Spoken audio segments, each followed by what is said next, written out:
Hello everyone, today we will take a look at Kodak Portra 800 film recipe for Fujifilm cameras. This is one of my favorites so far. If you don't know what film simulations and film recipes are, check the link at the end of this video. First, let me show you the film recipe and then we'll take a look at more photos I've taken on the streets of Valencia, Spain. I didn't use a diffusion filter and these are straight from the camera JPEGs. All photos are taken with the Fujifilm X-T4 and the TT Artisan 50mm f1.2. If you want to see the reviews, you can find them on my channel. Enjoy! Go to Menu, Image Quality Settings, scroll all the way down to Edit Save Custom Settings. Once you open this, you will see 7 custom settings you can change. Select one, then select Edit Custom Name and give your recipe a name. I will name this Portra for the Portra 800 recipe. This is my favorite recipe to use here in Valencia.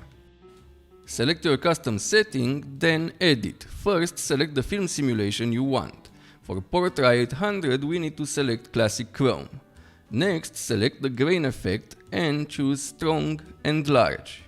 For Color Chrome effect select Strong. Color Chrome effects Blue, Weak. Now we will select the white balance. This is where you affect the image most. Select color temperature and set it to 5200 Kelvin.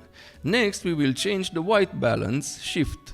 In my opinion, this is the most important part. Set red to 1 and blue to -5.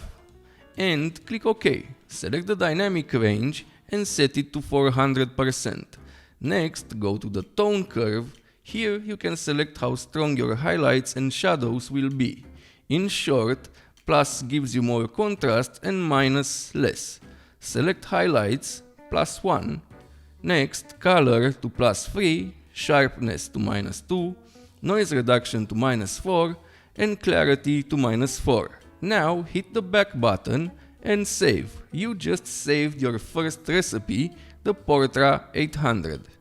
Now when you want to select it, just press the Q button and scroll right with the back wheel until you find your custom setting.